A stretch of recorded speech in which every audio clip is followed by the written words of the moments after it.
Hello, my loves. You are about to watch the replay of the Anxious to Anchored Masterclass. Now, I really tried my best to cram in as much as I could in the 2 hours that we spent together. Of course, we cannot go through everything, but I really hope that this class is of value to you. So I really encourage you to go through this masterclass slowly, pausing when you need to really soak up and absorb all the information being shared. And if you wait until the end, I'm going to tell you a little bit more about how we can go deeper together with my brand new online program called Securely Attached. And if this is piquing your interest, you can find out more at sammyreedcoaching.com/securely attached. You'll also find the link in your email. If you want to go ahead and join the waitlist, because it's not open yet, and you will be instructed to do so on this masterclass. But regardless of whether you decide to go for the program or not, this masterclass is my gift to you. This is information I believe should be taught at schools. So I really hope that you get a lot of value from this masterclass. And if you have any questions or comments at all, don't hesitate to reach out to me on Instagram at the.relationship.rehab. Enjoy the masterclass and I'll see you soon.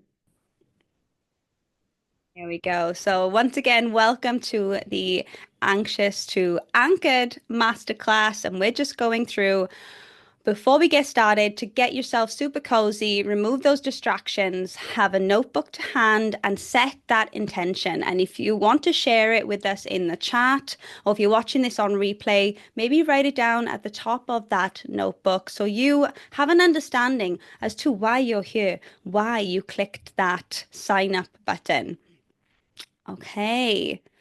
So also, if you want to share this with your loved ones, with your friends, if you found this super valuable, tag me on Instagram so I can see that you are here with me today live. And I want to personally thank you and share you and shout you out on my page that you are showing up for yourself and doing this work, because this is the pinnacle point of what it means to be securely attached. I'm going to give you the solid foundation of where to begin. And we cannot really progress into anything more of what it means to develop a secure attachment within ourselves without this work that I'm going to share with you today around that anxiety that you feel.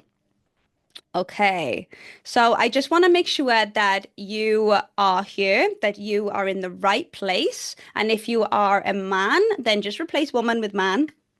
This is gender neutral here. This masterclass is not specifically for women, but I just use the women in my content here. So you are an ambitious person who excelled in life, but you need some support in the relationship department. So maybe you're doing so well in your career, you're getting promotions, you're doing fitness, you've got really great friends around you. And when you're single, you're confident, you're just fine in yourself. You're pretty calm for most of the time. But then when you get into a relationship or you start dating, it's like everything falls apart and you become this different version of yourself, a little bit like a 5-year-old child. And you're like, what has happened to me? Where did this go wrong? I don't recognize myself. I've completely lost myself. You are an empath and your sensitivity is your superpower. See this all the time, especially with anxiously attached people. We are sensitive, highly attuned, sensitive individuals. And when we don't know how to hone in on that sensitivity, we can be a little bit like a plastic bag in the wind and we get impacted and affected by everyone's energy around us. So when we start to strengthen our sensitivity powers, we can really lead from a space of detachment and from the heart rather than from an emotional reaction. You notice anxiety is present when you start to date and when you're in relationships. So maybe you don't notice it in any other areas of your life, or maybe you do, and that's absolutely fine as well. But it starts to get amplified when you start to date someone that you really like. You see it starting to come up. And let me know in the chat if this is resonating as well. Give me a yes in the chat if you feel like this is you. You often fall in love very quickly before it's a matter of days or months. And I'm going to give you some of my stories as well as to how this has happened for me. And you feel like you have found the one without really getting to know them and you get attached really quickly and hard and fast. And then if it comes to a point where you break up, you find it really hard. You suffer almost because it's something that you have given your all to. You have a big heart and you love to love and you have so much to give. If anything, you overgive in your relationships and you over exert yourself and you overshare and you overcommit and you give everything to this person and get quite little in return. And then when the relation or if the relationship falls apart, it's a lot to grieve. And it's because of some of the fantasies and visions that we might have for this person, for this relationship, that we have to break up with, not necessarily the person themselves. So all of that is happening. This causing even more anxiety. This causing even more low self-esteem and low self-worth and doubt and thoughts about what is wrong with me? Why am I not good enough? Why am I not worthy of this? And we start to internalize these hard experiences rather than integrating them. You are a person that would do anything for anyone.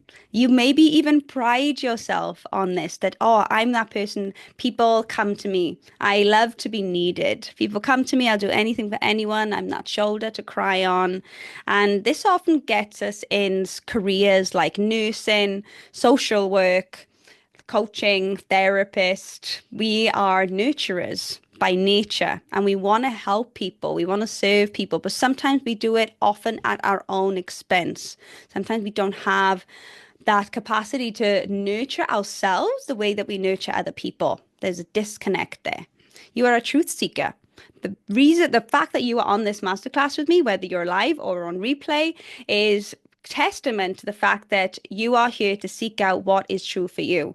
You are here to seek out support and help to get you to remembering coming home to that secure self within you, because I do believe that we are all born secure. We have had conditioning and limiting beliefs and disruptions to our nervous system that has impacted, that has blocked us from accessing that core secure self that we all have within us. And this is why I'm here with you today, to really help you access that, to be able to start to feel more secure within yourself. And we're going to go through why and what these conditions and attachment trauma could be that is carried within you. And you want to know how to have those deeply intimate relationships, whether you have experienced them like myself. Like I said, I will take you through my story in a moment where I have experienced healthy partners in secure relationships, but because I wasn't secure in myself, I completely sabotaged it. So maybe you have had that, or maybe you're wanting that, and you're the typical people that you are attracting are more on the avoidant spectrum, or they're emotionally unavailable, or they're just keeping you stuck in situationships and you can't really get past that space and you're wondering what's going on. And I'm here to learn how to move past that so I can have fulfilling, deeply intimate relationships. Let me know in the chat if this is where you're at and you are in the right place, if so. Sometimes you might often feel misunderstood, a little bit like a loose pin, and you don't belong in boxes. And this is my invitation for us all right now to, even though we're going to be using labels like anxious attachment, avoidant attachment, whatever may come up, I want us to use these labels as something that is going to support and help us to formulate some more understanding of ourselves, not to put us in boxes. You might recognize in yourself that you are more anxiously attached or avoidantly attached, depending on where you are in life, on that person that you might be going on a date with or in relationship with. So this can sometimes make us feel a bit confused as to what's going on in our attachment system. So I want us to remove the boxes and really just use the labels as a way to cultivate more understanding of our behaviors that we are observing. But you might feel misunderstood, like no one gets you. Like maybe you're going to friends or family and you're talking about your experiences in relationships and they don't quite understand what's going on. And they maybe saying advice like, oh, just get over it. You'll be fine. Or just don't do that next time. Or try this next time. And it just doesn't land because they don't really see, hear, or understand what you're going through. You feel deeply. Oh my gosh. Let me know if this is you. I know this is me. You feel deeply. You're very intuitive and you wear your heart on your sleeve. You can feel people's energies quite deeply to the point where sometimes it affects you. Maybe you are around someone who's in a bad mood, and all of a sudden you are now in a bad mood, and you are trying to shift their bad mood so you can feel better.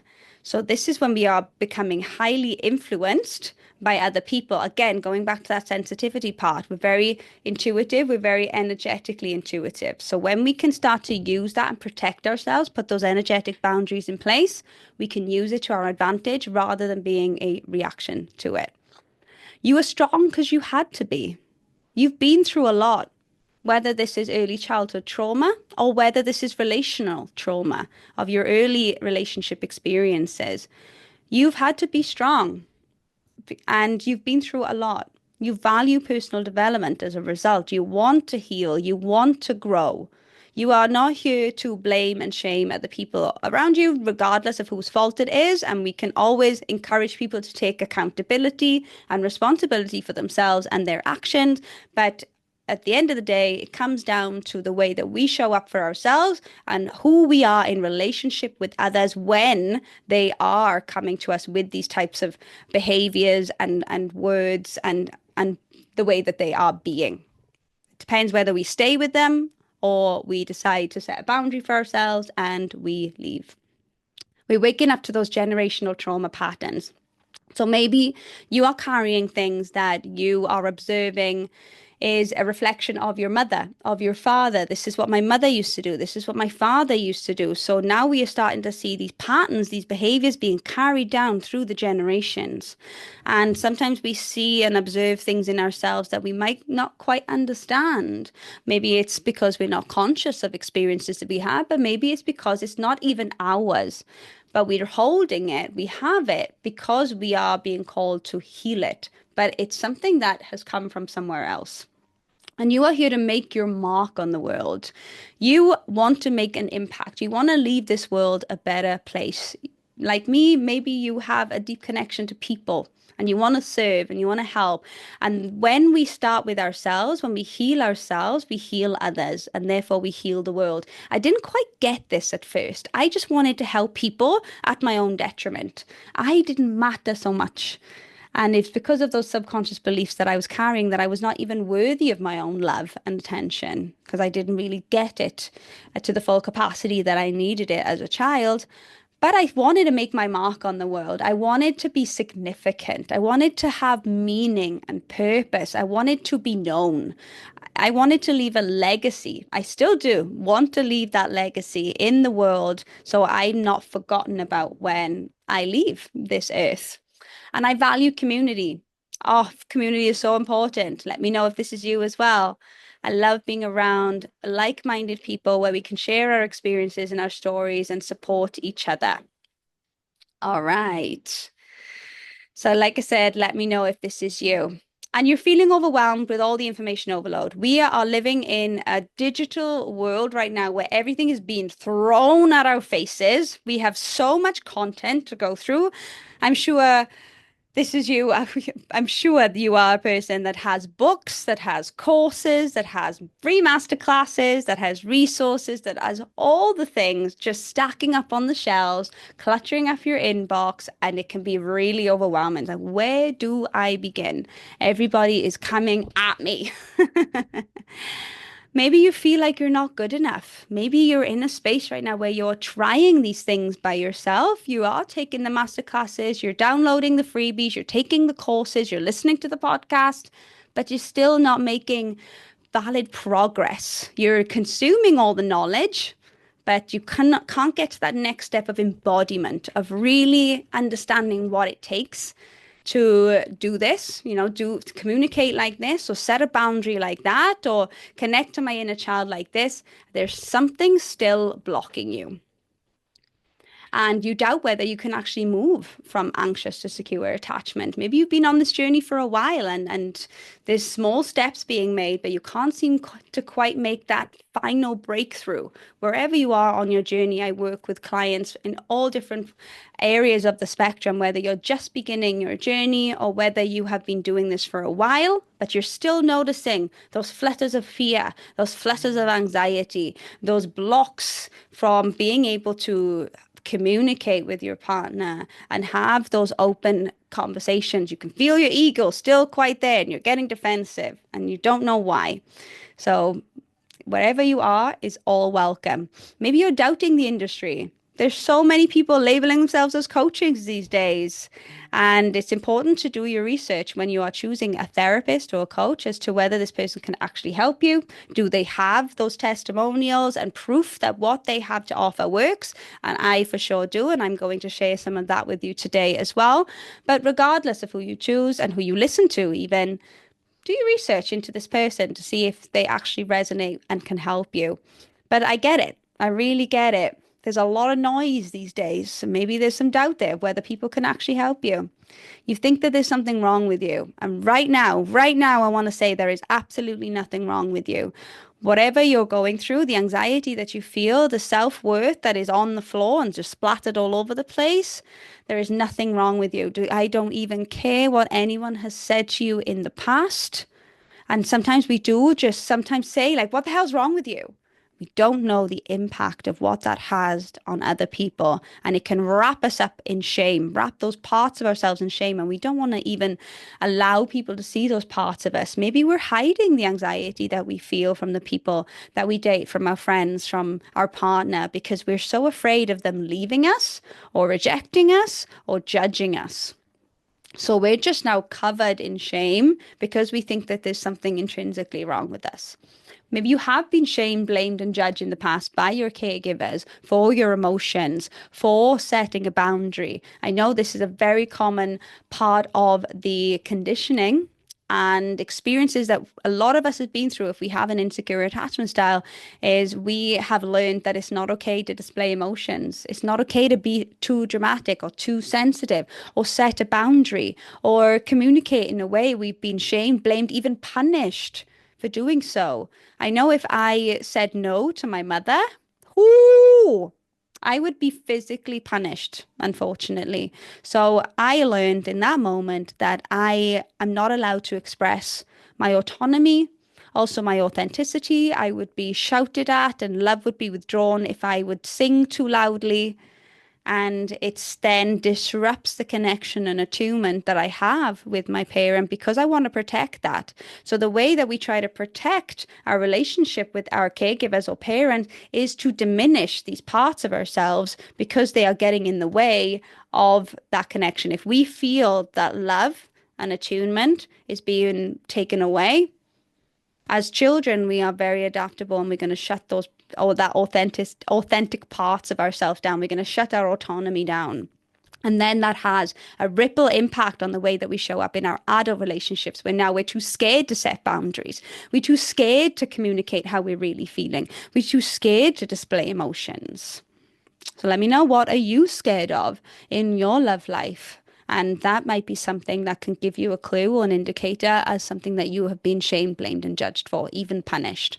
You have big dreams and goals for yourself in career, in love life, in financial. You have all these beautiful big dreams, but sometimes you don't believe that you are worthy of it. Sometimes you don't feel like you're enough. And you can't get it because who am I to have these big dreams? But you are here to dream. You are allowed to dream. And your dreams can come true. They really, really can. And when we believe that it is possible for us all, when we get to that space, it just really cracks open. You're ready for that secure relationship. Give me a yes in the chat if you are ready to call this in for yourself. Whew, okay, I'm just at the chat now, just looking at what you guys are chatting about. And so you're working through it a lot, Christy. You went through the Trigger Masterclass in the Facebook group. Amazing. And you're redoing a lot of your priorities. Beautiful. Nico is resonating a lot. Yes, absolutely. Yes, pretty much it. I realized I already healed for a few points, but mostly still struggling. Yeah. It's always good to be aware of where you're at and also to celebrate yourself wherever you're at. If you are making progress, no matter how small, celebrate yourself. Always, always, always. All right. So, what you're going to get from this masterclass, we're going to go through my personal story. So, I maybe you get some nuggets. We won't spend too much long on it because I know time is ticking, but I want to give you an insight of how I personally went from being anxiously attached to securely attached and my journey. What is relationship anxiety and why does it happen? The impact of the childhood attachment trauma that we are carrying, and a little small introduction into our nervous system, because this can be a masterclass in and of itself, but this is just an introduction. What is not secure attachment? So I'm going to break down some of the things that I am observing in both myself and people around me that they almost believe that they are working towards secure attachment, but actually it's not. So we're going to break some of those beliefs. I'm going to give you 3 emotional regulation practices that you can take away today because I want this to be packed with value for you and not just here to listen to me going on about how important it is, but not actually give you some practical tools to work with. And then at the end, like I said, I'm going to give you a little insight on how you can go deeper with me into that secure attachment. All right. So my goal is to help 3 kinds of people. And let me know in the chat. Give me a 1, give me a 2, or give me a 3. I'll write it down in your notebook if you're watching this on replay, where you feel like you're at. Or maybe this doesn't resonate and just drop in the chat where you are. So the first one is those who are going through a breakup. So you're going through a breakup and you're feeling all these overwhelming heavy emotions that has come with the breakup package, and you're ready to return back home to your anchored self. Maybe you realize that some of the behaviors that you've noticed that has come from your attachment system has maybe sabotaged the relationship. Maybe you're observing that some of the people that you are choosing are avoidant, emotionally unavailable, not willing to be in a healthy relationship. They've got their own work to do and they just can't get past their own shit. And you're maybe staying in these relationships for too long, and now you're going through this breakup and you're hurting hard and you're healing your heart, and this is why you are here. Number 2 is those who are single and dating. You're going to get practical ways on how to maintain your sense of self so you don't lose your sense of self and you regulate as you date. So you're not completely overwhelmed with anxiety, losing focus in your work, saying no to your friends because you want to be overly available for this person just in case they want to hang out. You basically just don't want to lose your shit again. You want to stay grounded, regulated, be able to not be waiting for that text message to come through all day, every day. I know how exhausting that can be. And you just want to be able to live your normal life and date someone that you really like. Those who are in relationships, you're going to get practical ways again, how to regulate yourself and become more secure within the relationship, to become that secure space and environment, not only for yourself, but for your partner as well. So you can encourage and inspire them to do their own growth journey and be able to communicate openly and authentically and collaborate and communicate from this space as well. So at the end of the day, we are all here to have happier, healthy relationships with others, but most importantly, with ourselves. Am I right? It all starts with us every single time. Okay. So a little bit about me. I am a part of a movement of individuals who are fed up of losing themselves in unhealthy relationships. We're ready to heal and choose something different. We are ready to take charge of our own lives, and we are no longer settling for mediocrity in love and life. Absolutely not. This is the one life that we have, and we refuse to spend it in relationships with people who cannot take responsibility for themselves, who cannot show up emotionally available, who cannot communicate effectively with us. And we're also setting that standard for ourselves as well. We are done with the drama. We're ditching the drama. We're done with the sabotaging patterns. We're done with not really knowing how to handle our emotions when we get triggers. We're ready for something different and something better because we're go-getters. We've made it our mission to heal these attachment traumas that are plaguing our world, and we understand that we need to do things differently in order to do so. We understand that our pain is our power. Maybe we didn't have those secure role models growing up, but we're ready to be those role models. And we don't look to others to change or fix us. We don't change or fix others. We know that the responsibility lies within us, and we know that we can only control ourselves, not other people. I had to learn these lessons, and I'm excited to be on this journey with you as well as we embody these lessons for you. So I'm originally from Wales in the UK, but I am based in Thailand. I have been here for 10 years now, in and out, but this is been my home base. I am a certified attachment specialist coach. I'm also training in my master's degree in somatic therapy. So my programs are a blend of coaching and therapy. I believe that we need both in order to have a holistic approach to healing. I'm the founder of the Relationship Rehab, a company that I set up 4 years ago in order to bring this mission to the world, in order for us to have more fulfilling relationships, because I was getting fed up of my own love life and I knew something needed to change. And now I'm so excited to be coaching people to do the same. Travel and coffee are my favorite things. Let me know if you also are a traveler or a coffee addict, but they are just the simple joys of my life. And I really have embodied what it means to be a secure queen. Now, don't get me wrong, I am not perfect. I still have my moments. I still have my triggers. But the beautiful thing about my life now is that I have a partner who is also valued and is doing the work on himself. And we are coming together as a team to be able to support one another in our triggers. So it's not about becoming perfect. We're still going to have our moments. We're still going to have things that are going to come up that wants our attention. We still have needs. We still have defensive mechanisms, protective mechanisms. It's about choosing a partner that can really support you to be able to work through them. It's not about being in a relationship where you have to do this all by yourself now. You may as well be single.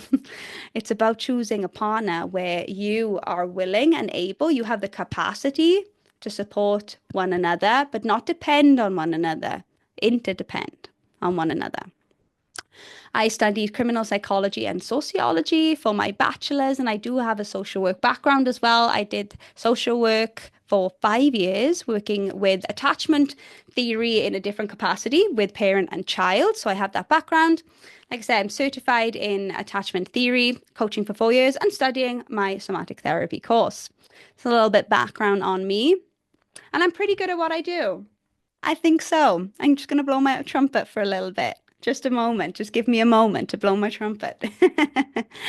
So you can see here, Julie has been able to find a guy that she would not have chosen if she didn't go on this journey from anxious to secure with me, because she just wasn't attracted to these types of men that were able to give her the emotional availability she so craved, to give her safe spaces, to give her consistency. But she was able to find that true love within herself, and she had all the tools to help her succeed in every relationship. So yes, it was beautiful to watch her really go from attracting men. Like, one of her exes went to prison. She was in that space, and now she's in this beautiful relationship with a guy who sometimes she doubts, because when we develop secure attachment and we start to feel differently in relationship, it can sometimes feel unfamiliar. So we really had to working through making safety and consistency familiar, and that takes time as well. Okay, this is another client of mine, and yeah, she says that this is by far the biggest and best investment of her life, doing this journey that I'm going to share with you today. And at the end of the transformation, she exceeded all her goals and expectations, and she really did do so much healing work. And what rose from the surface was this gorgeous butterfly, and now she is thriving in herself, in her life. If I'm correct in thinking what client this is, she's actually traveling the world right now in a van with friends, dating from a space of detachment, and it's just absolutely fantastic to see the journey that she is on. And then we've got this one. Was way more amazing and helpful than can ever be hoped for. Oh, she had a lot of doubt and anxiety that the program would actually help her, but it did. It really did. And I think I'm going to share this client's journey in a moment, so I won't spend too much time on this. But yeah, just to show you that it's totally normal to have doubt, to have skepticism.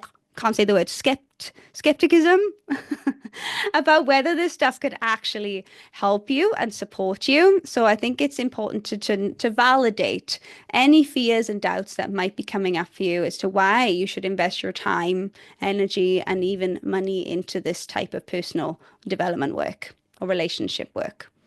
But it wasn't always this way. Let me just give you a brief overview into my own journey. So it started when I was 15. I'm going to take a sip of coffee. Mm.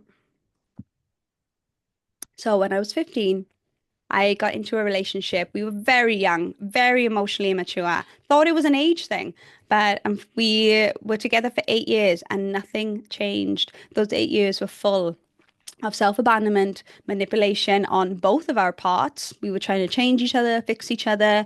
We were not accepting each other fully, not choosing each other fully.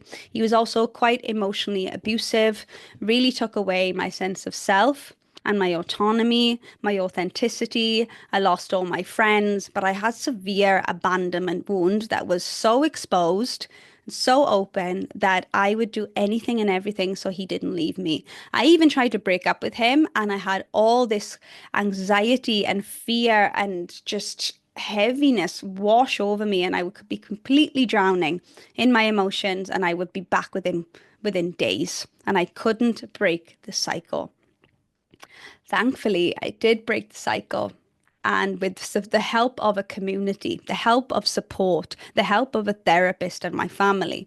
I didn't have any friends at this point, but this was the support system that I had to really help me physically, emotionally, like come away from this relationship. And I did 5 years of conscious singledom, my sacred single era, as I call it. I started to travel to the US. That's why I've done a lot of traveling in the US, and I love that country very dearly. It's close to my heart. That's why I love to work with Americans. I love you guys. And I started to become even more confident and empowered in my life. Like the trips that I did to the US really changed my life, and I really understood what life can feel like. I don't have to be this small version of myself. So in the end, I quit my job and I decided to move to Thailand for a completely brand new life. I will be honest at this point as well and say that I feel like the environment that I was in Wales was not supporting me to be able to expand in the way that I wanted to. I needed to be around people because I didn't know how to do it for myself. Like I said, I didn't have the best role models. I needed to be around people that could really be that inspiring role models that I wanted to be. I needed to take that next step in my healing. And for me, what that meant was physically removing myself from my environment and going somewhere else. Environment doesn't have to be physical, though. It can be the online spaces that you're around. It can be your own private space in your home and creating a different energy or intention for that. But even at this point, I refused to date because I was so afraid of falling back into my old patterns. So I used staying single as a protective mechanism. So instead of being empowered in my single era, because I was still yearning for a partner, I still felt like there was something missing. So I couldn't really be in that empowered state. I was using it as a protective mechanism instead. Let me know again in the chat if you're resonating with any of this, my loves. So 1 year into my life in Thailand, I fall in love. I find my partner at the time who was pretty much healthy and secure. He had his traits, as we all do. No one is perfect.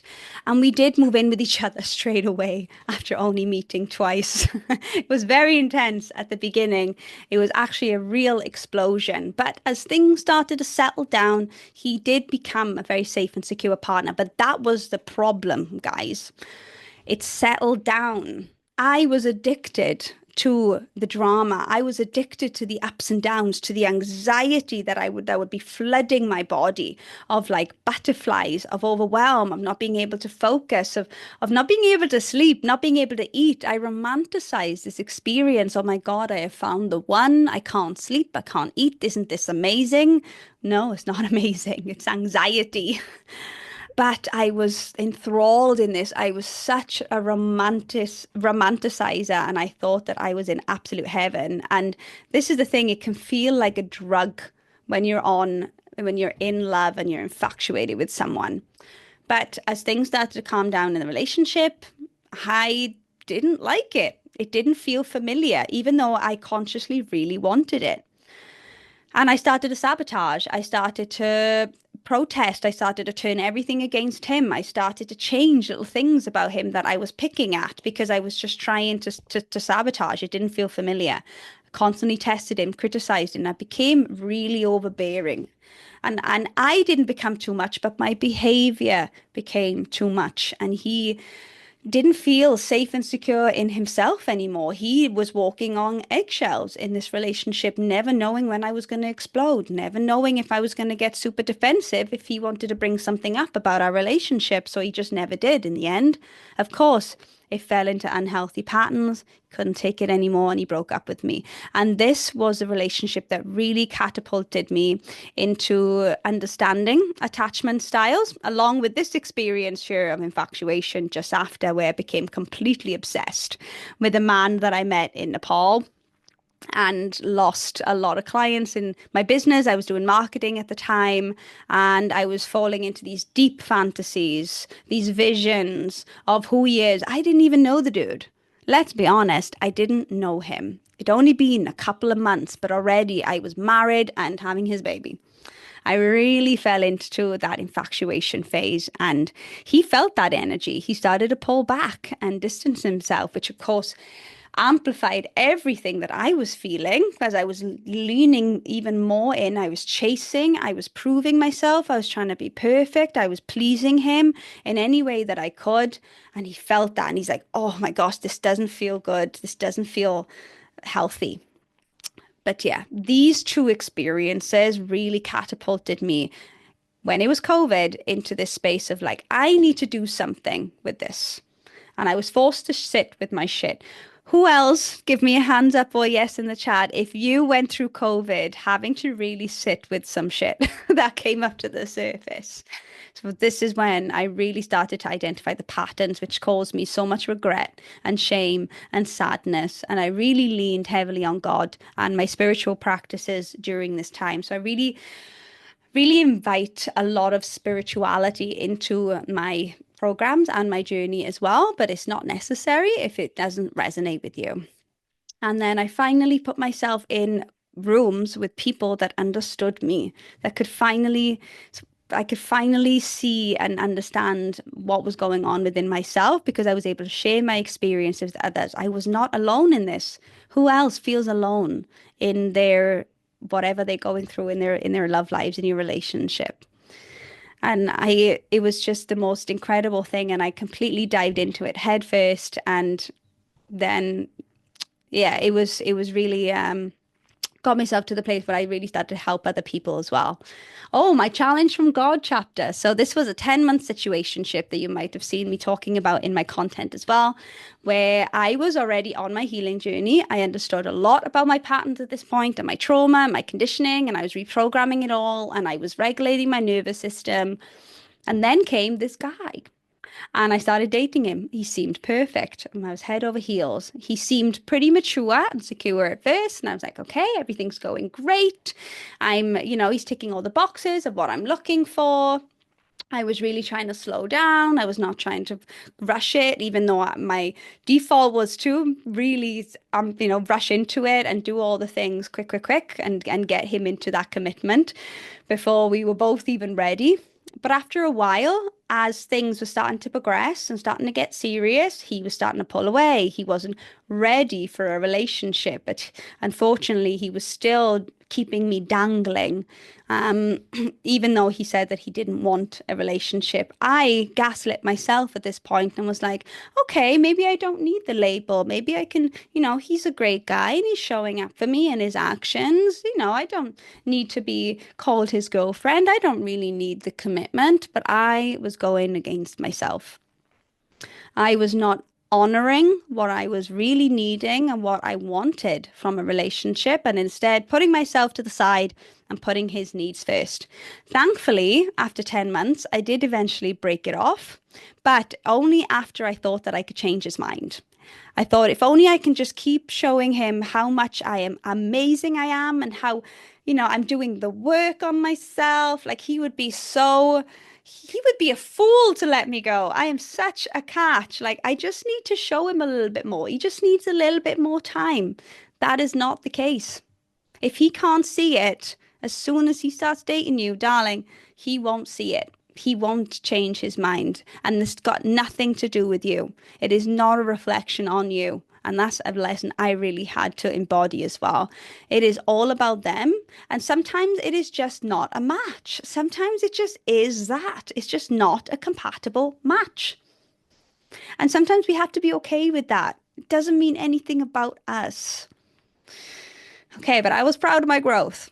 I really was proud of my growth. And now, presently, I am in a beautiful relationship with a gorgeous man who is also not naturally secure, but he has been doing the work on himself. And that's what makes our relationship so amazing. We both have this depth to ourselves. We have our superpower. His default is fearful avoidant. But we have both healed and done the work on ourselves to be with each other.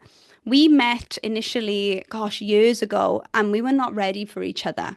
We were both still, I was still very anxious and he was still very fearful. So we couldn't be with each other. We really had to go our separate ways and have the experiences that we did in order to come back together. Initially, I didn't feel anything. He didn't give me these explosive butterflies. And, when I'm around him, I felt safe. I could still focus. I could still eat and sleep and all these things. And I thought, maybe this isn't it then. Maybe this isn't love because I don't feel chaotic in myself. If anything, I feel calm and peaceful. And, he's very nice. And all these doubts started to come in as to maybe this isn't it. That's not the case. It's what we want to value more. It just doesn't feel familiar. And it's about really working with feeling familiar in these types of relationships. We have clear, calm communication. In the past, I would shout and scream in, my relationships in order to get my point across, in order to be heard, in order for my ego to not be damaged or bruised in some way, to defend myself. Now, we do our best. Like I said, we're not perfect. We do our best to really allow our defenses to come down, regulate our nervous system so we can show up with each other. The way that he really regulates his nervous system so he can understand what I'm saying without taking it personally is phenomenal. I'm still learning a lot from this guy, and I'm doing the same. Trying not to take things personally and really listening to where he's coming from and trying to understand why this is triggering, why this is coming up, what is he trying to say. And we have aligned values and compatibility. So yes, chemistry is important to be chemically attracted to each other. Of course, we don't want to start choosing people that we're not attracted to. But do we have the compatibility there? Are we aligned in our values? We're able to detach from the outcome. We're not afraid to lose each other.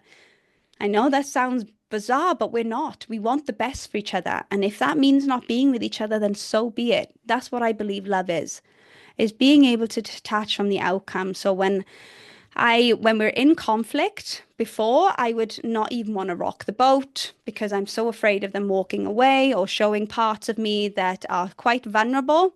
Now I'm able to detach from the outcome. If he walks away because I'm showing this part of myself or I'm authentically expressing myself in this space, then he's not the person for me, and I wish him the best. But thankfully, we are able to really support each other in this. We spent a lot of money, time, and energy on healing ourselves. So we always say to each other, we healed for this.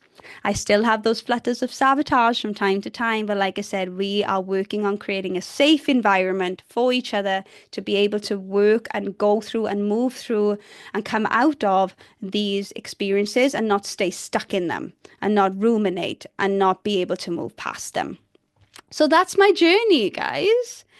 So, are you ready to be on this journey with me so you can also embody that secure attachment and welcome this love into your life? Give me a yes in the chat. All right, let's take a pause. I'm going to check the chat and then we're going to dive into what is relationship anxiety. Okay. Yes, yes, yes. Okay, there is a large message from you, Michael, but I will read it a bit later. Michael is one, Christy one, transitioning to a two. Beautiful. Molly one, Nico two. Okay, so we've got single and dating. Christy, you don't drink coffee. Oh my God. Nico, digital nomad. Me too. Nico, we're not alone. Just describe my last interest in the situationship, literally. Yeah. It's so funny how we can all have these very similar experiences, but we also have these little uniqueness about ourselves as well. But yeah, we do all have very similar experiences and reactions to these experiences as well. Okay, perfect. All right, guys. Are you enjoying it so far? I hope that you're getting a lot of value from this so far, even just listening to my own story and knowing that you are not alone and that this is absolutely possible for you as well. All right, so I'm gonna give you a little bit of educational information now. Just check the time. Okay. So, like I said, there's only so much that we can cram into an hour and a half long masterclass. I'm going to give you a little bit of an insight into relationship anxiety here. So, what I've got here is some little prompts for you to write down in your journal or just a screenshot. So, you can come back to these. And I just want you to explore, what is your relationship like with anxiety right now? Are you someone who suppresses it? Are you someone who shames it? If you were to see it as a part of you, how are you in relationship to that? Do you not allow it to come up? Are you seeing it as something that completely overwhelms you? How does it show up for you? So everybody has different experiences of anxiety. For me, it used to show up in tears. I used to cry when I get anxious, and this is how I would release it. It would show up with my heart racing fast. I would get really, really hot. I'd get clammy. I'd stumble upon my words. I wouldn't know what I was saying from one word to the next. I would go over this like glassy, foggy sensation in the eyes, and I would start to shake. So, what are the physical sensations that you're experiencing when you are triggered into anxiety? And then on a cognitive level, what are those reoccurring anxious thoughts that you have? Now, all this information that you are going to gather is going to be clues and indicators as to what is happening for you in your internal world and for you to start to build up that awareness. So some of the anxious thoughts that I used to have a lot of was, I'm not good enough. I'm not good enough. I'm not good enough. I'm not good enough. I don't deserve this. I don't get to have this. And what if? What if they leave me? What if they reject me? What if they really see who I am underneath and not accept me? So, what are some of the thoughts that you have that can give you some clues of how your system, how your patternings and conditioning is inside? And I use this gif here of like all the stuff coming out of the filing cabinet, because sometimes we can feel like this when we're in an anxious state. It's like everything's just like bah, bah, bah, bah, bah, bah, bah. And that is because anxiety is a very activated emotion. It puts us in a state of fight and flight, so we take action. So if we try to do something like sitting still in meditation when we're feeling very activated in our anxiety, you might start to experience that it doesn't work. It doesn't work because your body is flooding you with cortisol, which is showing up in the physical sensations that you've listed below, which is the heart racing, the tension in your body. It's all putting you in this state of survival. And you're either going to lean into fighting, So sometimes it doesn't mean fighting like this. It could be just leaning in energy. It could be, proving yourself, of like fighting for a relationship, of maybe even threatening somebody. It's very much a leaning in energy. Flight is a leaning out energy where you want to run away, you want to get away as fast as possible, and your body is flooding you with cortisol. So you get to go very quickly away from the environment that is threatening. Now, this is the thing that keeping us in these patterns and cycles and feeling stuck in them is because sometimes these are not actual threats, it's perceived threat. So let's say, for example, you had a childhood where you were pretty much ignored, or whenever you said something, like your mum or dad would not listen, they were very busy with their own stuff, and you just felt like your opinion didn't matter, your voice didn't matter, and I may as well just not ever say anything about how I'm feeling or what I'm experiencing. Maybe you're trying to communicate something to a partner of how you're feeling, and this person is on their phone. They're not really listening. That's going to trigger you, right? Because of the childhood experience that you had, even if you don't know it on a conscious level. And all of a sudden, you might blow up with them. Like, oh my God, you never listen to me. Like, you're always on your phone. And this person might be like, whoa, whoa, whoa, whoa, whoa, whoa, whoa. This has come out of nowhere. And it's important to know why this is being triggered, be able to regulate us in this space as well, so we don't have these explosives. But what's happening in the body is there's something in our brain called the amygdala. Let's call her Amy. And she's out there with the binoculars like this, and she's scoping the environment for threats. Your partner being on his phone in that moment could be a perceived threat, that we are not important enough, that this person doesn't love us. We're ringing the alarm. Oh my God, there's a threat. There's a threat. We need to do something about this. And then that sends the signals to another part of our brain to release a chemical that we call cortisol into the body. We are now flooded with anxiety. Certain things are shutting down in our brain, like our hippocampus that stores the regulative chemicals and the memory. We might find that we can't remember things when we're in an anxious state, and the way that we communicate is distorted. Like the whole neocortex is completely gone offline. And now we are operating from our reptilian brain, which is our survival brain, which is that we need to protect ourselves in any way possible. This could be defensiveness, protect ourselves. This could be running away to protect yourself. This could be, saying a snarky comment to somebody in order to balance out the power, because maybe we're feeling very powerless in that space. Maybe it's fawning. We're falling into fawning, and we're leaning in, and we're pleasing, and we're chasing, and we're begging. And these are all protector parts that our body and our mind is putting in place in order for us to feel safe. And depending on the beliefs that we have,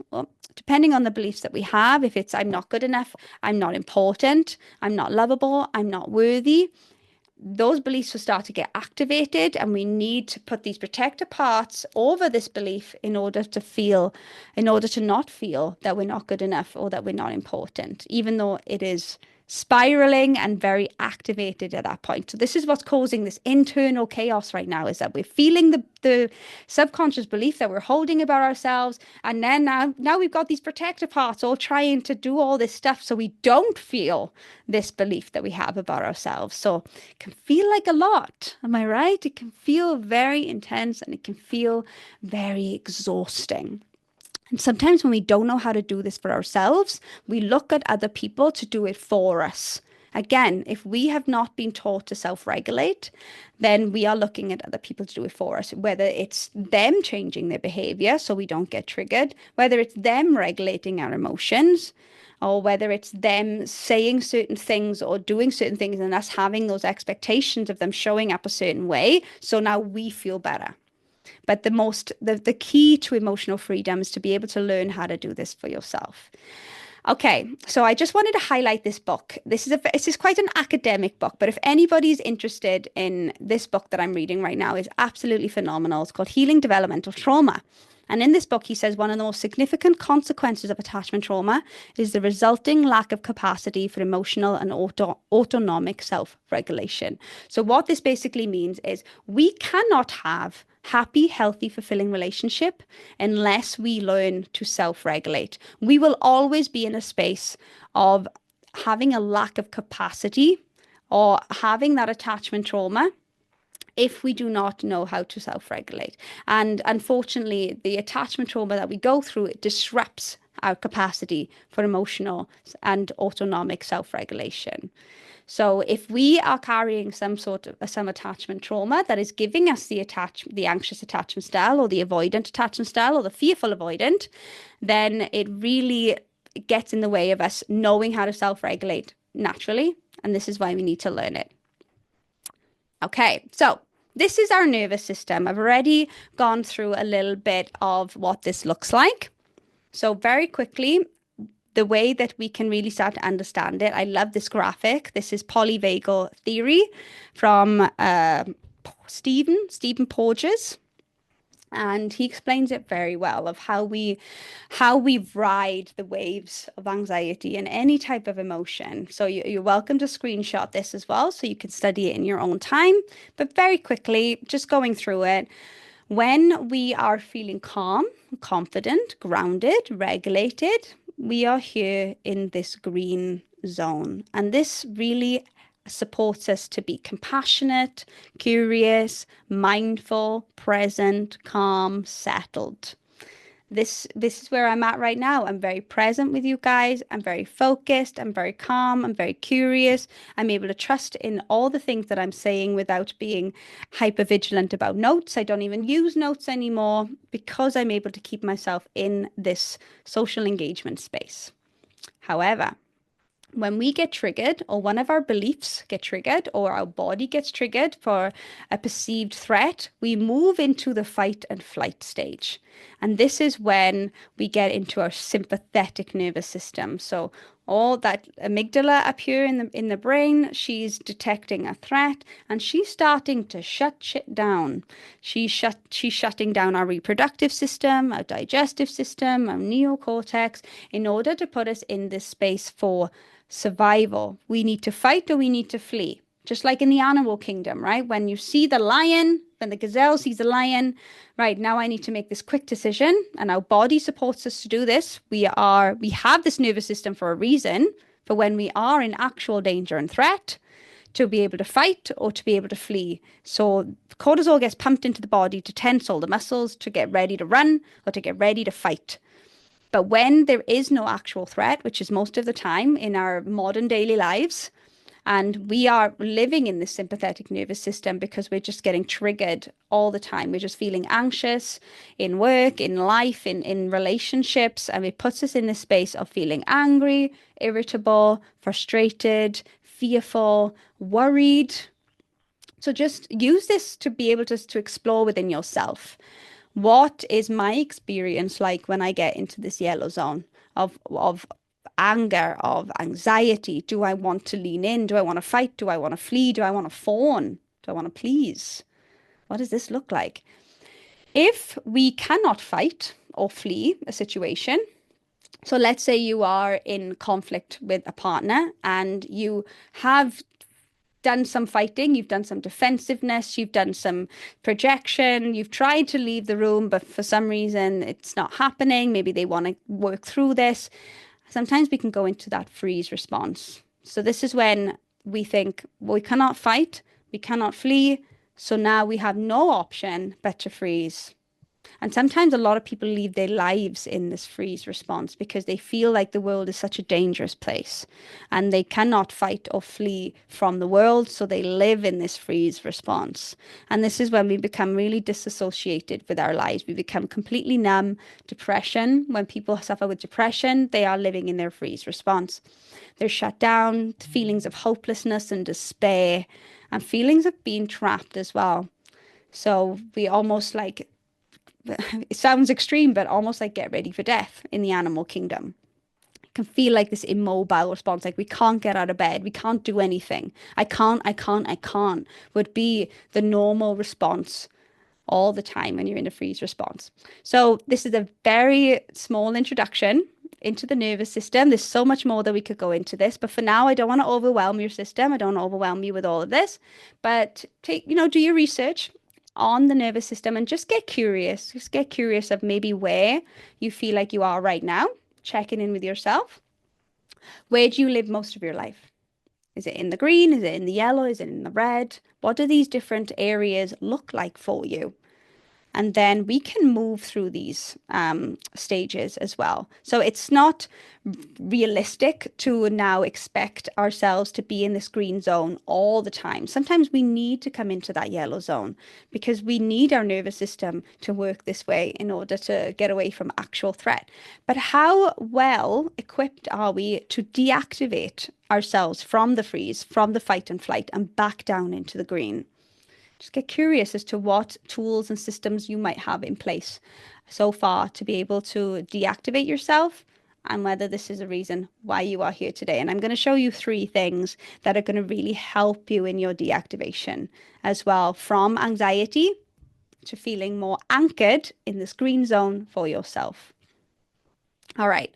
So this is very quick, but a lot of anxiously attached beauties, when we are triggered into that yellow space, we are looking for reassurance. We look externally of ourselves for reassurance that we are okay, that we are safe, that we are loved, that we are accepted. And this could come up in a way of constantly checking for a partner's text response or constantly asking that person you're dating or in relationship with, like, are you okay? Are we okay? Do you still love me? Is there anything wrong? One day, because I started to notice this about myself all the time. And my partner even now says that you ask me a lot, are you okay? Is everything okay? What's wrong? What's wrong? What's wrong? And this can be in hypervigilance coming through of trying to make sure that everything is safe. As soon as we start to even feel a little flutter of unsafety, we're hypervigilant. And this is again is part of that anxious response of wanting to know and wanting to know that everything is safe. So I'm able to be safe because maybe that internal safety has not yet been built. Mm. Again, let me know in the chat if you resonate with this.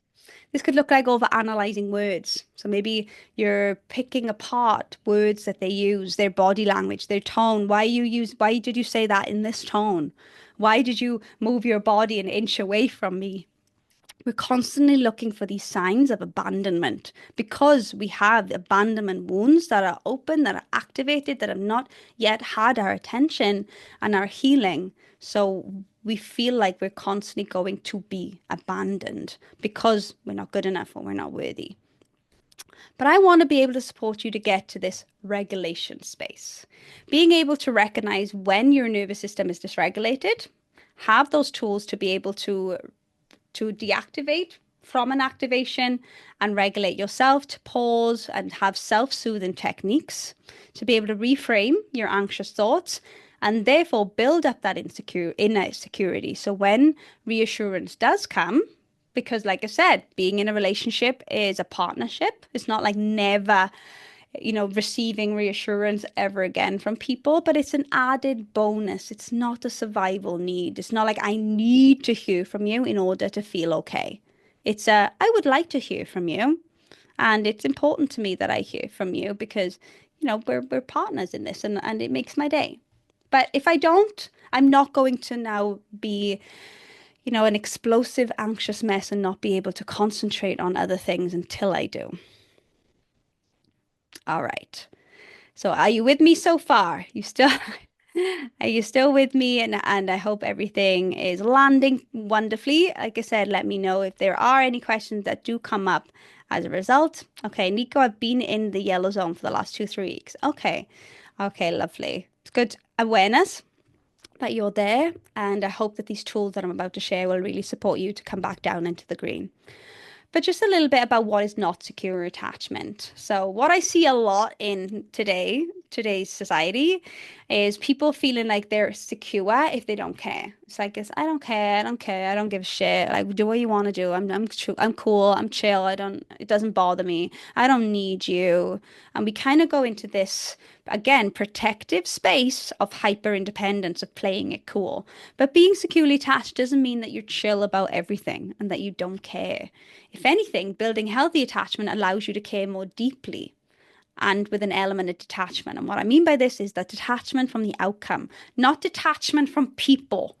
Like I'm just not gonna attach to anyone anymore because everyone's gonna hurt me and I'm just gonna have these big barriers around me.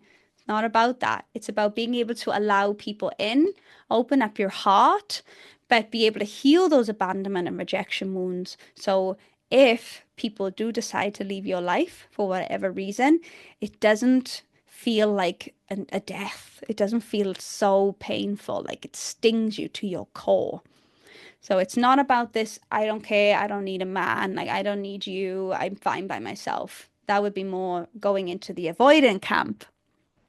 It's also not this permanent zenness. Like I said, it's not like, oh my God, nothing touches me and I'm just perfectly zen and all good. And I see this a lot in Thailand, the spiritual people that feel like they're deeply connected, but actually they're disconnected from themselves and from others and even from God because they've put themselves in this spiritual, egotistical space of being permanently zen. Being securely attached does not mean ever being triggered or ever feeling any type of emotions ever again. Not about fixing them. It's not about getting rid of them. It's about expanding your capacity to move through them and to be able to address them with a clear, calm mind without taking it personally or being overpowered and driven by your emotions. Instead, we want to take control and power of your emotions. All right, so let's get into the tools, guys. This is the fun part. So, how are you finding it so far? Let me know in the chat. Does it all make sense so far? Give me a yes if so. All right, so the next three tools I'm going to share with you are very simple but powerful. Of course, we only have a limited time together, and I wish I could really go deeper with you guys in terms of our conditioning and our attachment systems. But this is not the time and place, unfortunately. And if you do want to go deeper with all this, I will tell you how we can do this together at the end. But for now, like I said, I want you to have these takeaways. These are three simple tools that you can start using today to be able to deactivate your anxiety to get you back into that anchored space. And the first one is what I call the power pause. Now, my clients are well known and well scripted in the power pause. This is my most powerful, simple tool. And I also shared a freebie with you. If you haven't got your hands on it yet, then you will have a link to it in one of your emails that you've had for this masterclass. And this workbook will really take you through how to take those power pauses. What it basically means is pausing before reacting. Because now we understand that when we get triggered, when we feel anxious, our neocortex is offline, it's shut down. This space of our brain is dependent on being able to provide some logical reasoning to situations, is being able to uh, be able to see things from a bigger perspective rather than a tunnel vision of what is really going on. This is the thing that we have access to that can really. I wonder if you ever had an experience where you were completely activated and reacted in a situation with someone and you called them a name or you said something that you didn't mean. And then afterwards, when you calmed down, you were like, oh crap, I wish I didn't say that. Oh, actually, I understand now that it may not be that way. Oh, I can see that it could be this instead. Our neocortex is starting to come online. So we want to be able to make that process a bit more quicker for you. So the first one is to start being really, really connected with yourself to understand what anxiety looks like. So you know that you're getting into this emotional reactive state. And whatever is happening, in whatever way, I would really encourage you to take a pause. This could be leaving the room. This could be just communicating that I'm just feeling quite activated right now. I'm feeling really anxious and I just need a space. I just need a minute. And sometimes that just means taking a breath. And we call this the physiological sigh. It can really calm down the nervous system. And all of this is leading to us feeling safe in our body when anxiety comes in, it's because we're not feeling safe with whatever is happening. So we want to be able to create safety again so we can respond rather than react. So I want us to do this together. I want you to place a hand anywhere on your body right now where you may be feeling tension. This could be your chest, this could be your gut, your stomach, this could be your neck, your jaw, your shoulders. Just really observe where you may be feeling tension. And if you're not feeling any tension at all, that's great, but just see where your hands want to intuitively land on your body. And I call this the anchor breath. So we're just going to take a few deep breaths together. And while we're doing this, I just want you to drop down and observe what is happening in your body. And through the breath, we can really create this safety within ourselves and send signals to our nervous system that we are safe, that we're okay. So let's do this together. Close down the eyes and just really feel into the body, taking a few normal breaths for now, just really dropping in. Maybe you're noticing there might be some releases wanting to happen. And we'll get to that in a moment. But for now, just notice the tension. Just really put our attention onto that space. And let's inhale through the nose and exhale through the mouth. Perfect. And again, breathing in. And this time we're going to exhale slowly, slowly, slowly.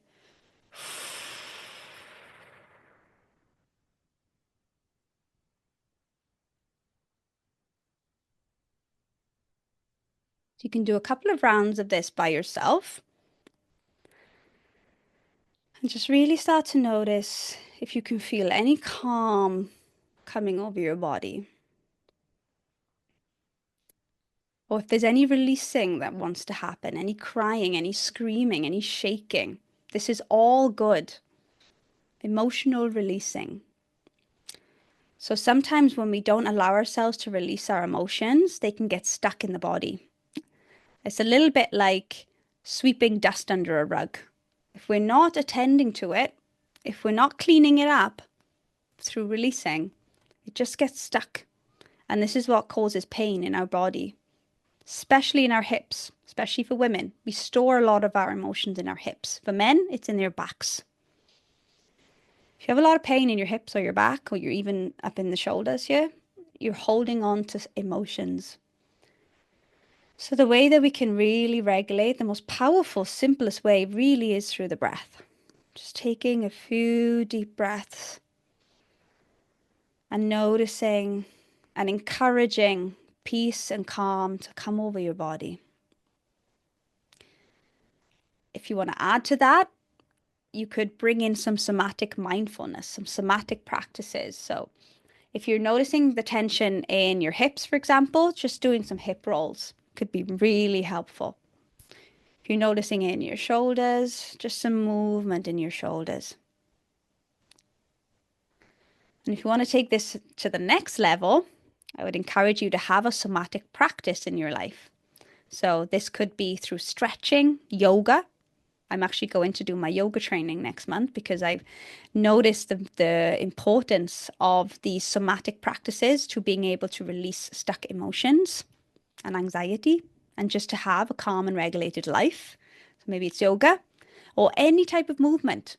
I know I observe my father and most of my family, actually, because I live in Wales, the way that they regulate their emotions is through walking, walking in nature. You know, you feel better after a walk in nature. That's why you're releasing emotions. It doesn't always have to be through crying or screaming or shaking. It's through movement because emotion is energy in motion. We need to move the energy. If our body is putting us into an anxious state and we stay still, we are at risk of putting ourselves into a freeze response. We have to move it through, whether it's moving it through the breath or moving it through the body. So this is the first tool that you can use is the power pause. The second one is the anchor. Oh, there's an E there. That shouldn't be there. The anchor mantra. So now we're working with the cognitive mind. So we've got our tool for the body using the breath and using somatic movement. And now we can invite the mind. So like I said, we have to make sure that our neocortex is back online. So this could look like being able to think a bit more clearly, being able to calm down the mind of anxious thoughts.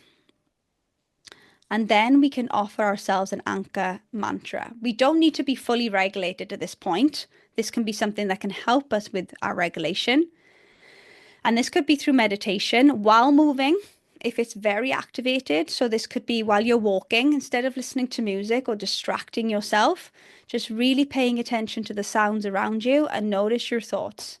What thoughts are really coming up for me right now? And then we can go through a sifting process. If we're ready for this, we can start to observe what are the stories and the narratives that I'm holding about this. So my partner just said, my partner just said that he can't make it tonight. And this has triggered me into an anxiety. Why? What are the stories? What are the narratives that I'm holding about this? It may be because I don't feel important enough. He'd rather spend his time by himself. But really, the reality of it, the truth, is that he's exhausted from a day's work and he just needs his space to be able to recharge.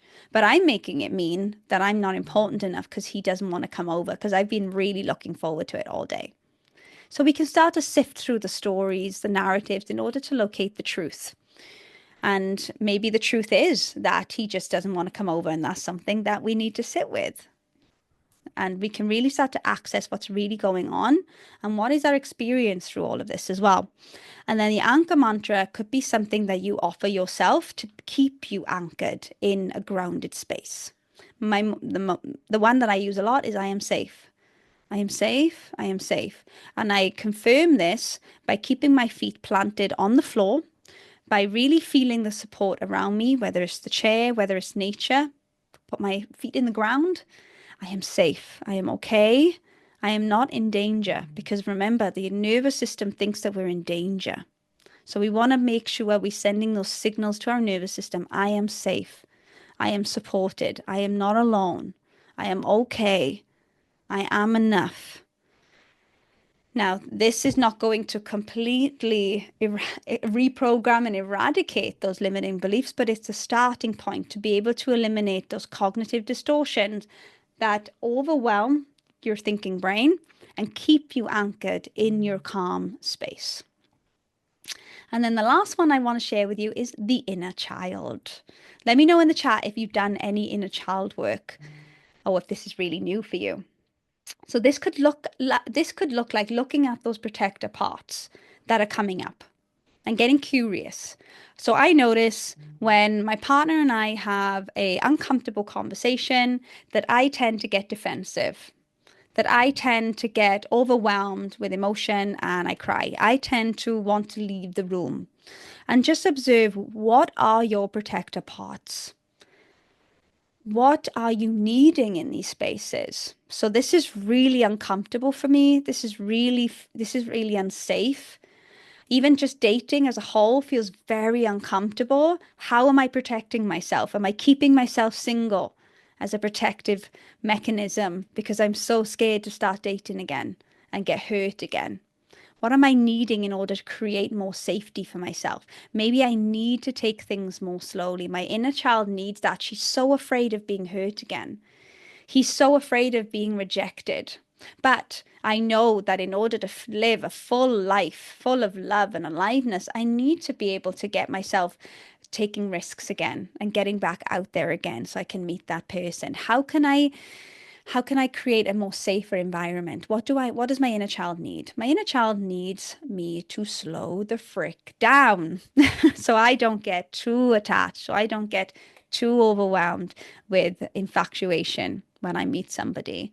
How can I do that? Well, I can make sure that I make that promise to myself to take space when I need it. That I keep up with my routines and my habits and my practices and my appointments while I'm dating. So this is a very brief overview, but I want to encourage you to see what comes up for you. What are those saboteur parts that are protecting you right now, wherever you are in your love life, and what you feel like you need in order to create more safety for yourself as you go back into dating, or as you have that uncomfortable conversation, or as you heal your heart after that breakup. All right, so that is the 3 tools that I want you to use. I want you to maybe start with one. Choose one Let me know which one you choose and just start practicing it. Start putting it into your daily routine where you have your power pauses. You really take a breath and you start to pay more attention to your breath. Or maybe you have a developing anchor mantra that you say to yourself every day in the mornings. Or maybe it's inner child work where you really want to start to know your protector parts, start to observe them as they come up.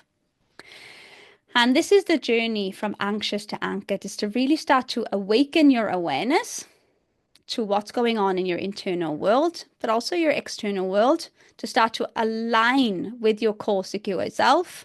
So this could look like really getting to know your inner child, really getting to know your values and your protector parts.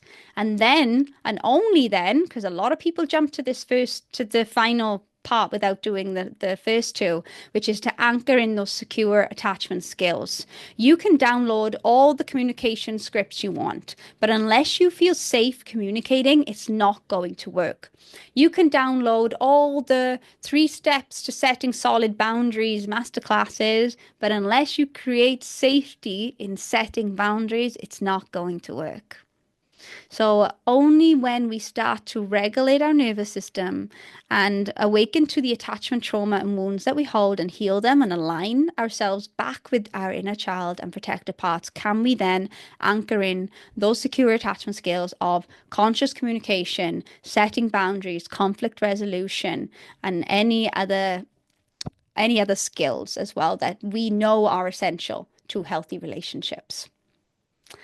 All right, so this isn't just me preaching at you from books. This is actual practical programs that I have put in place for clients. I have led them on this journey to be able to put these things in place. And these are the results that they have got. So this is all tried, tested, and proven. It's not this shit that I'm making up. This is methods that I have fine-tuned over the years where they have been able to achieve results like walking away from fuckboys, meeting someone so organically off the dating apps because they've aligned their energy with their authenticity, getting out of the shower and just feeling so much joy and gratitude and being fully present. This person was not present in his life at all.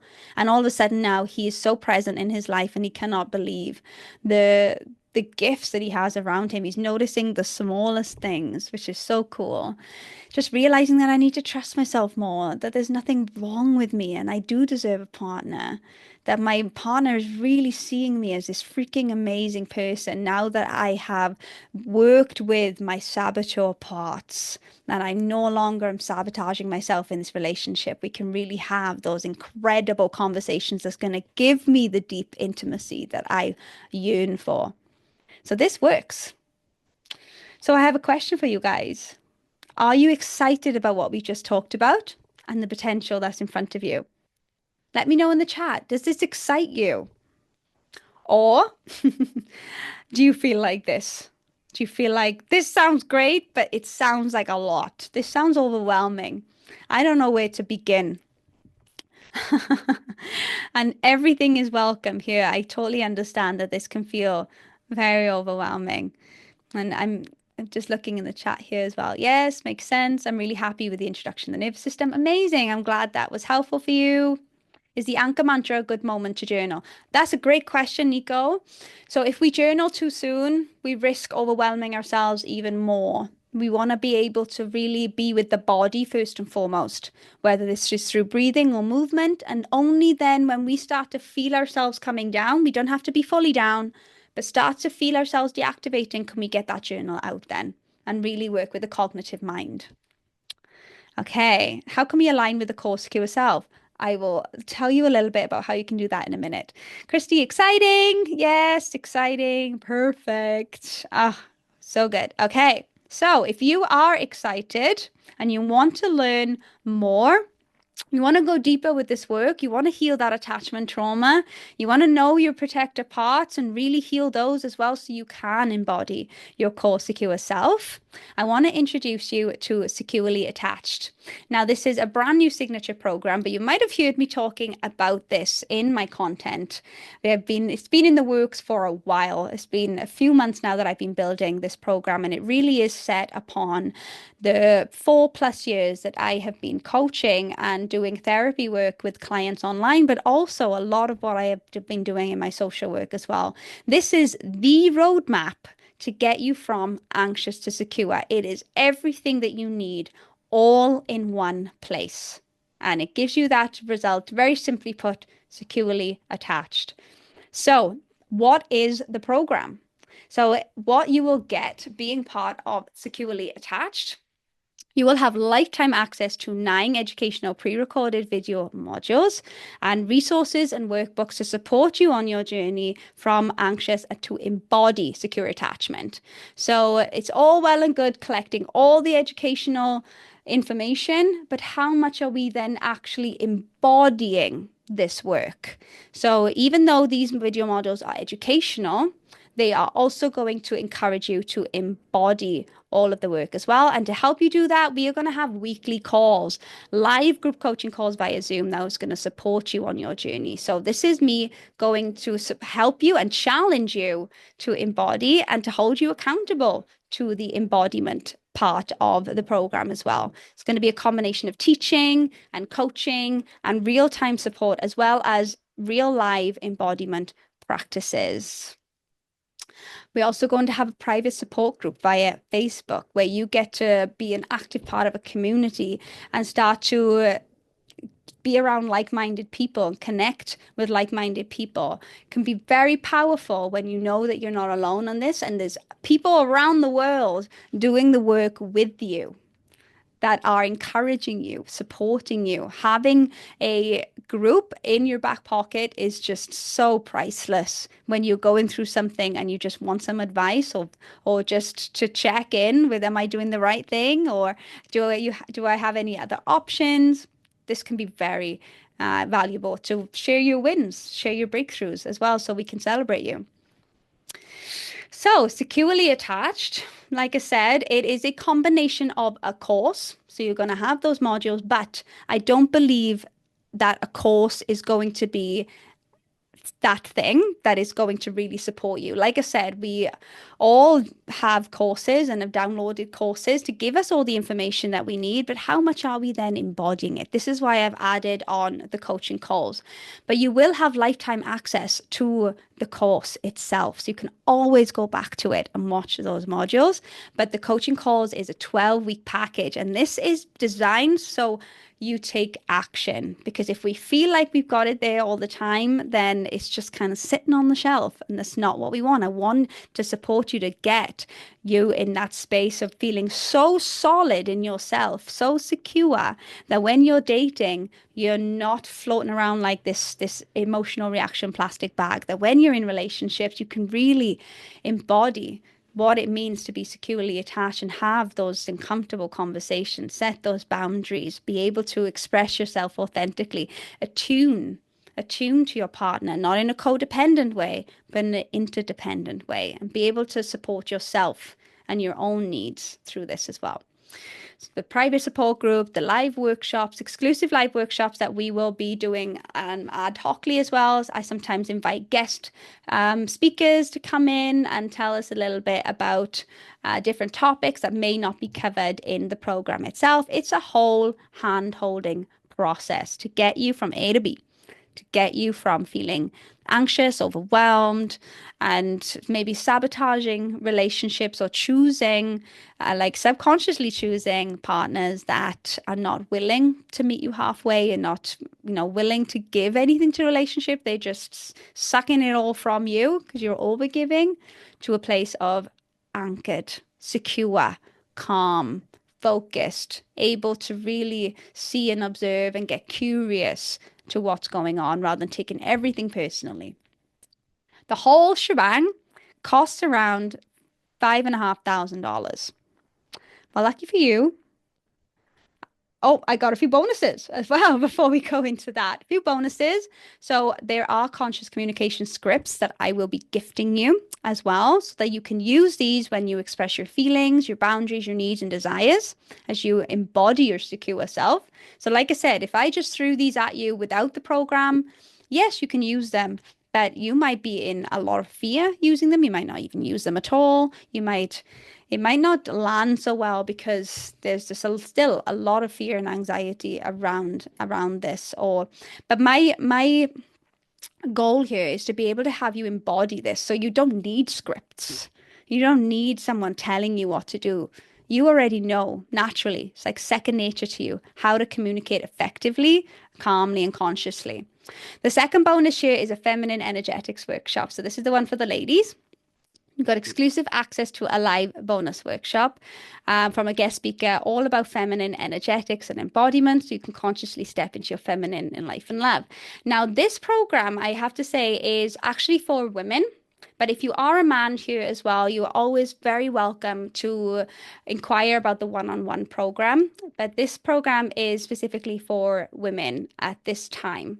If we have enough men, I can run one for men. If you are curious of having a group coaching program for men, just let me know and I'll see if I can put one together.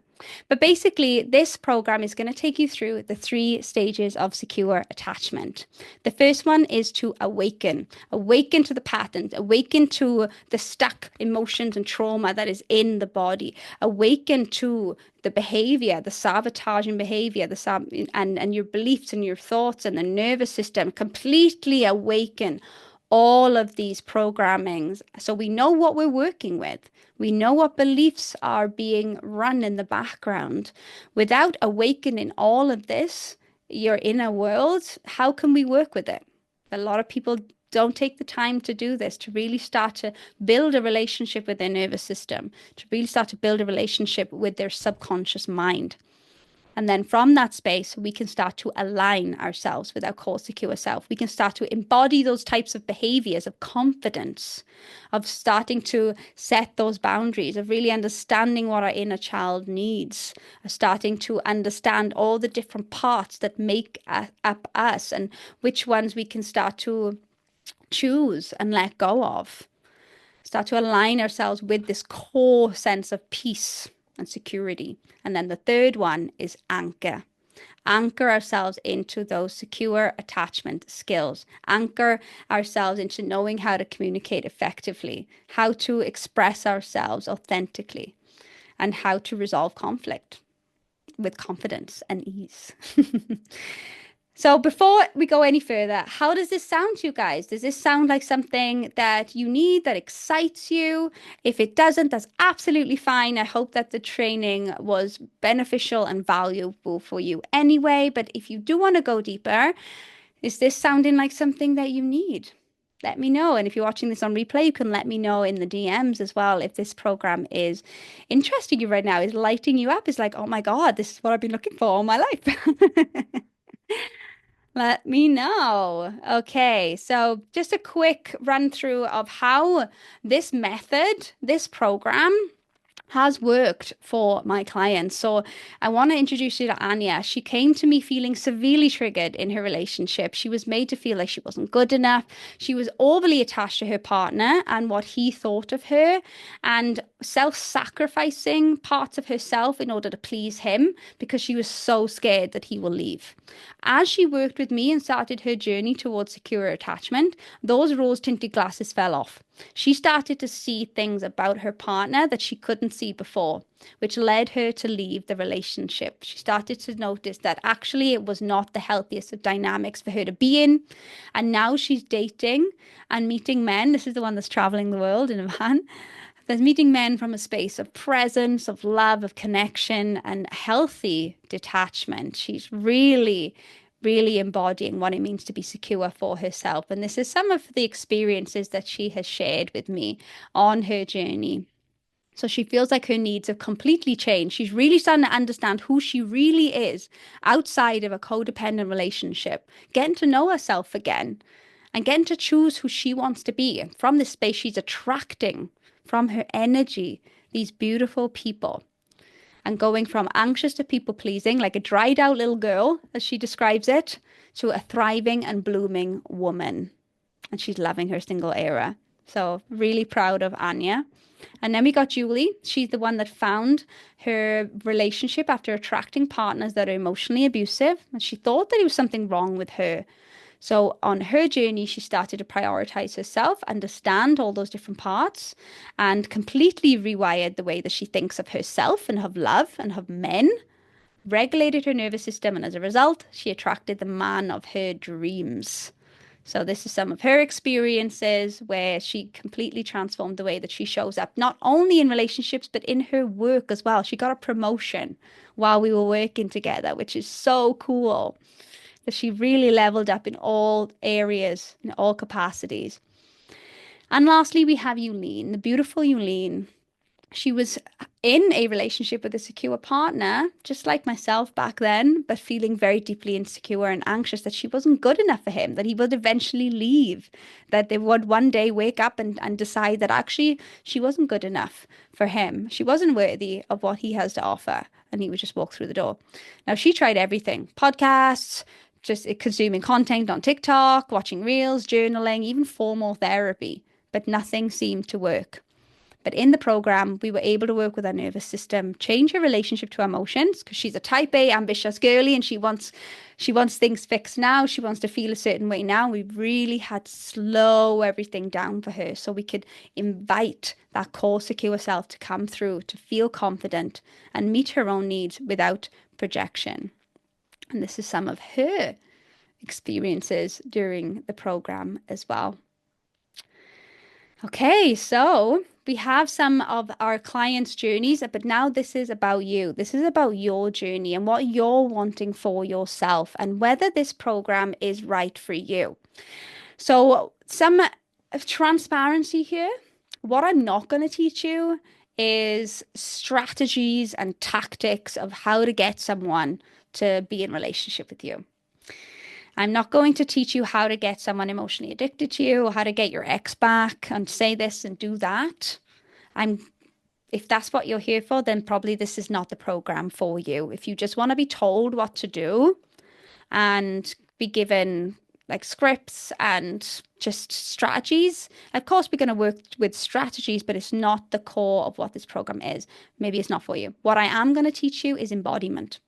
This is all about healing and embodiment, healing attachment wounds and trauma so you can embody, so you secure self naturally. So you're no longer pretending to be the chill girl. So you're no longer forcing yourself to be someone that you're not. Instead, you are going to take the time, because it takes time. I'm going to be fully transparent with you guys. It takes time, effort, energy to be able to get to that space. But I promise you it's worth it. It's worth the investment. The energetic, the financial, the time investment to be able to be that person that you deserve to be, that you are. We just need to remove that conditioning. We need to remove the trauma and the limiting beliefs that are blocking you from accessing that version of yourself. Now, you might be thinking, Sammy, that all sounds great, but I think I can do this by myself. If so, great. But I will question, how long have you been doing it by yourself? And is progress being made? If so, great. Maybe you don't even need to be here.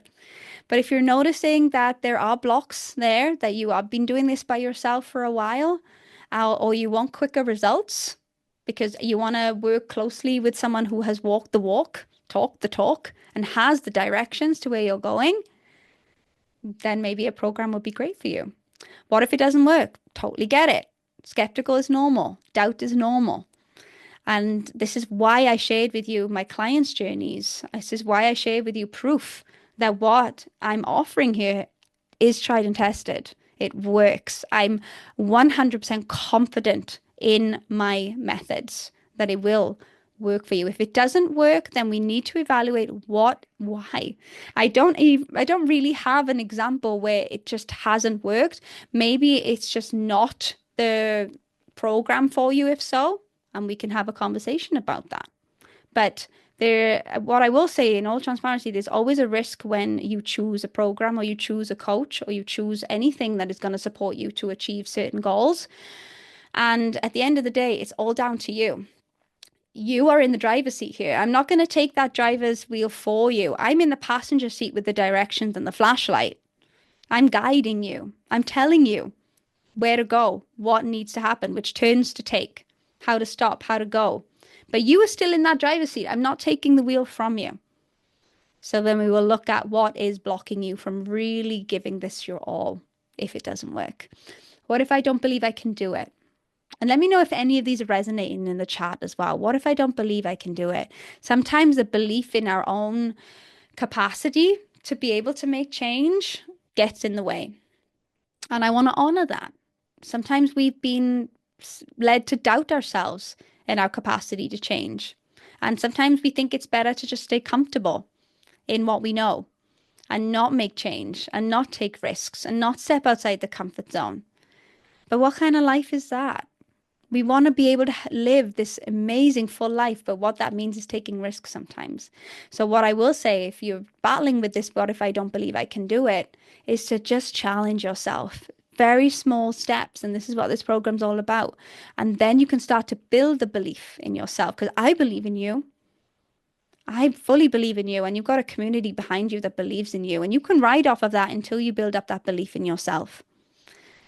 But you do have the capacity to change, I promise you. What if I don't get the results I want? Like I said, this is not a 100% guarantee. Nothing in life is, but sometimes we expect it. But nothing in life is 100% certain. Think about it. So funnily enough, a lot of clients sometimes don't get the result they want. So maybe they come into the program and they want that relationship, but what they've got is something better. They've got a relationship with themselves. They've got confidence. They've got self-assurance. They've got tools where they can keep themselves in such a grounded and present space that actually the desire, the weight of a relationship is not so strong anymore, because I know that I am going to be fine regardless. And that in and of itself is the biggest prize, to be able to take the heavy weight of needing a relationship away. But instead, I can have one from a space of energetic alignment, of attracting it with ease rather than desperation. I don't have the time. We're all busy people, right? We don't have the time. This is why I've given you lifetime access to the video modules. And this is why I've been able to condense it all down into these weekly calls, because I don't want to take up all your time. We have shit to do, right? But then how much time are you already spending on reading books and listening to podcasts and doing free masterclasses and absorbing free resources? It all builds up instead of really focusing on one thing that you can give all your all to. So we do have the time. It's just about allocating it, prioritizing it, and getting honest with ourselves of how are we spending our time.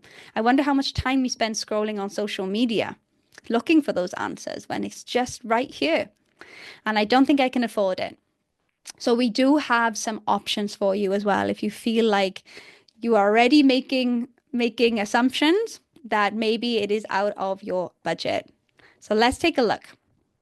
So with all of this, it is about $8,000 total plus. But lucky for you, I'm not going to charge you $8,000.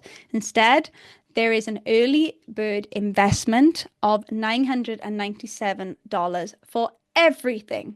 For the lifetime access to the curriculum, for the weekly coaching calls, for the private support group with the community, the live workshops, the bonus things as well, the whole hand-holding process. Only for $997, guys. That is an absolute steal. And what I will say, it is the early bird pricing as well. This program will not be as cheap as it is now, or cost effective, shall I say. I don't like the word cheap because this is not cheap.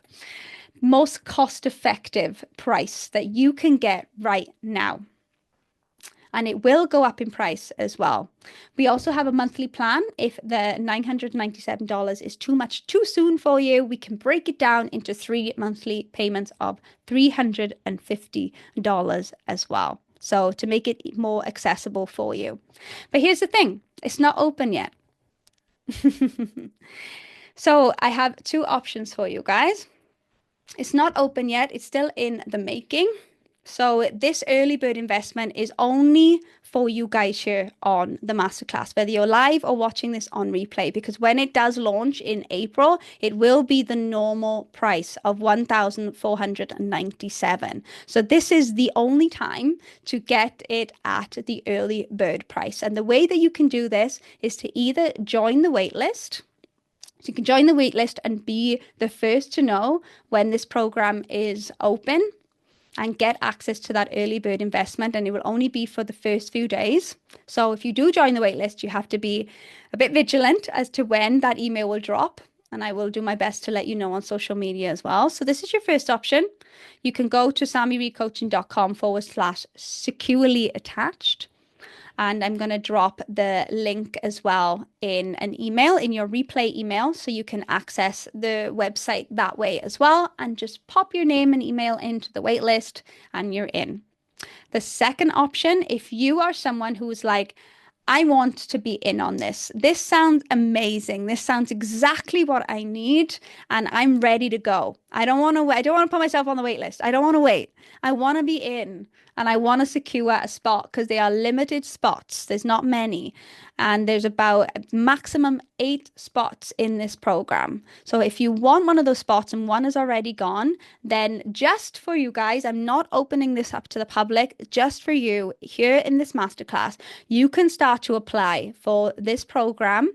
And it is not a easy accessed program. We do need to have a meetup. So we will meet together. We can book a free 30-minute call. It's not a coaching call. It's just a chat, me and you, to see whether this program is right for you and to see if you are right for the program as well. So you can go ahead and apply right now for this program and get your consultation call this week and get your spot secured this week. Super exciting. It is only open for this week, and I'll be closing it as of next week. So if you are ready to go, you are excited and you want to get in, then please DM me, or you can reply to the replay email that I'll send you. I want to book a call, or just be like, I just watched the masterclass and I really want to book a call. I will send you this form that you can apply. And if you do end up securing one of those spots, if you are right for the program and you pay in full, you will also be rewarded a 30-minute private coaching call with me, as well as a thank you for taking fast action and really putting yourself in that space where you're like, I'm ready to do this. I deserve this. I'm doing this for myself. I have gone through situationships and unhealthy relationships for far too long, and I deserve that loving relationship, not only with others, but with myself. I'm in. I'm in, I'm in, I'm in. So you can choose this option if it feels right for you. Let me check in with my beauties here live. Which one do you feel like is best for you? Or do you have any questions before you sign up for the waitlist or you apply for the program? So they are your options. I'm not going to go through this right now. So yes, the real question is, can you afford not to do this?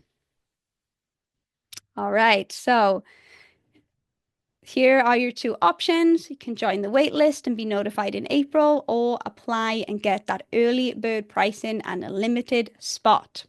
So like I said, if you're the waitlist, it's sammyreedcoaching.com/securely attached, or you can reply to the replay email or DM me on Instagram and let me know that you want to apply for the program, and I will send you the form.